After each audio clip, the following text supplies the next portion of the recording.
So, welcome to chapter or part 1 of a 12-part series where I'm going to be posting videos each week starting from today.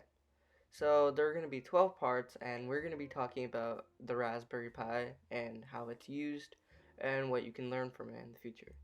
So, when you come out of this course, the goal is not to learn how to use it, but it's about coming away with a clear mind on what you can do in the future.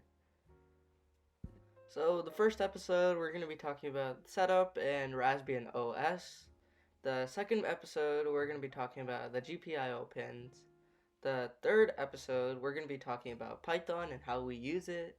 The fourth episode is lighting an LED, which will be our first script. The fifth episode, we're going to be talking about Christmas lights and how we're going to make it. It's a fun project. Sixth episode, buttons and buzzers and how they input and output. 7th episode, Linux commands.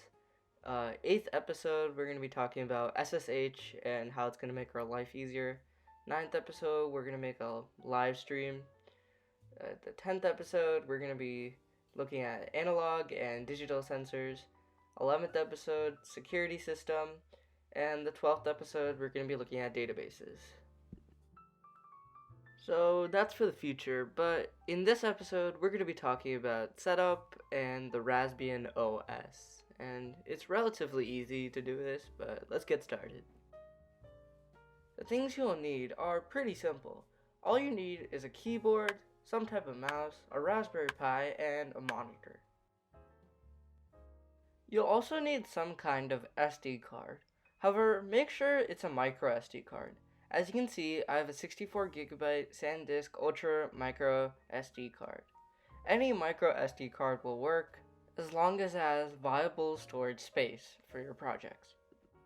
Also, make sure you have a viable Raspberry Pi. There are many versions of the Raspberry Pi, but I would recommend getting one of the newer ones. This one I'm showing you right now is 3B+, which is one of the best. This is the one I would recommend the most, but you can also get the Pi 4 or the Pi 0. Any of them is fine. Now, let's talk about the Raspbian OS or Raspbian operating system. So there are many ways to do this, but the most common way is flashing it onto our SD card with programs like Raspberry Pi Imager or Balana Etcher. For this tutorial, I am going to use Balana Etcher, because it comes with more professional features that will be much more useful in the future. Before you use Balana Etcher, you first need to format your SD card. This can be done using the SD formatter, which you can download from this site right here. When you enter the site, all you need to do now is scroll down based on what operating system you have and download based on what operating system. It's really easy and it comes with many different versions. The reason why we format our SD card is so that we can free up unnecessary space on your SD card. This is so that we can have as much space as possible for our Raspbian OS. After that, open up your SD formatter and plug your SD card into your laptop. Now we can begin formatting. The SD formatter shows many different features such as different formatting styles, the capacity of your SD card, and which SD you are connected to. To format, click on Quick Format and press Continue. After that, you can now type in your password and it will begin to format your SD card as soon as possible. After that, you are now ready to use Balana Etcher.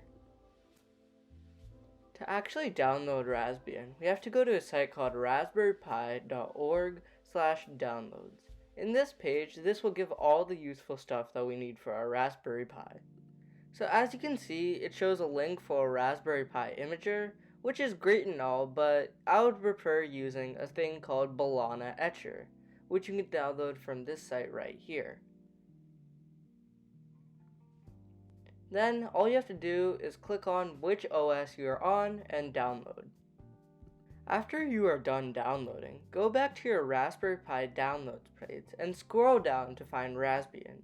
Now click on Raspbian, but do not click on Noobs. Noobs is a different thing altogether and it contains two operating systems, Raspbian and Libre XL. After that, you are now on the Raspbian page. As you can see, there are many different softwares that you can download. I would recommend downloading the Buster for desktop and recommended software.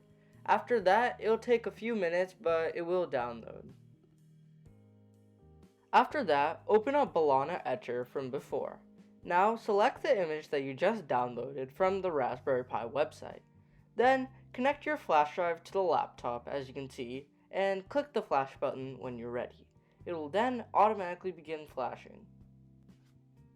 You then click on your password and type in your username and it will begin flashing. Right here, I just canceled the flash because I've already did it, but eventually it will go to 100% and you'll be ready. Now, take your newly flashed Raspbian SD card and plug it into the back of the Raspberry Pi. As you can see, there's a little slip where you can put the Raspbian SD card inside and it slips right through. After that, all you need to do is just plug it into power. After you do that, a red LED should start blinking up and a green LED should start flashing momentarily. After that, it will statically turn on. After that, connect your Raspberry Pi to an HDMI outlet connected to the monitor explained before. You'll then be shown with this screen right here. As you can see, it's showing a Raspberry Pi desktop and you can select whatever your country is and your English. So right here, I'm selecting my time zone, which is the New York time zone right here. And yes, I use the English language and a US keyboard. After that, click on Next and it will begin setting your location. After it's done setting your location, you'll then be prompted by a screen telling you to set your new password. As you can see, you can choose any password you want and all you have to do is type it and confirm it. After that, you'll be prompted by a screen that tells you that if you have a black border around the desk, click on the checkbox.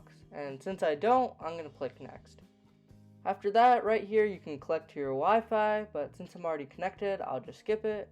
And you'll want to skip the updates too.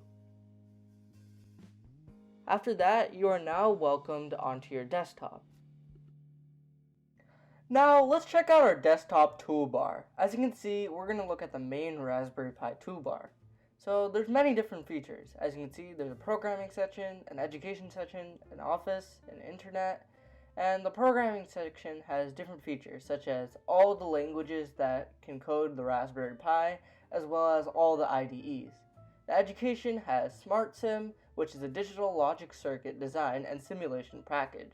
The office contains different things such as Word or different styles of editors. Internet contains a web browser, the sound contains VLC, and so on. The games include games such as Minecraft Pi or Snake or Soccer. The accessories include a text editor, a calculator, or others. The preferences section is where we can customize our Raspberry Pi for ourselves. After that, we click on Raspberry Pi configuration. This is where we can set our display, our password, or our username settings. As you can see, there's many different features. So right here, I can set the resolution of my display, and there's default ones or some standardized ones. So you can also select your interfaces such as VNC, SPI, SSH. Preferably, everything should be disabled at first. I had VNC enabled, but that will be regularly disabled. The performance, you can select your GPU memory. So right here, I would recommend setting it to at least 252. This way, you can set your GPU memory and all your storage. Then there's the localization, but we've already selected that, so there. Now we reboot our Pi. After you're done rebooting, you have now successfully configured your Raspberry Pi. We've now looked at everything except the run function, which is just a Linux command running system, which isn't really that useful. After that, there's an internet box that you can choose to select your Chromium web browser. After that, you'll get a window pop-up, similar to like Chrome, Safari, Microsoft Edge, or any other ones. As you can see, you can access the internet just like Google, web browsers, or all sorts of stuff. You can type anything in the search box just like regular Chrome. After that, we have the folders directory. Here you can choose your files and it's similar to Finder on a Mac. Next, we have the terminal, which I'll save for later, And here we got VNC, which is the thing I enabled, but you won't have it here. Here's Bluetooth, which you can turn on to pair with any device. Wi-Fi, you can select your Wi-Fi network right here. Here you select the network and put the password. Here you can select the sound, and the calendar thing right here. You can select your date and your time. The terminal is the last thing, and here you can execute Linux commands. This will be useful later, and we'll cover it in episode 7. Thanks for watching. See you in the next video.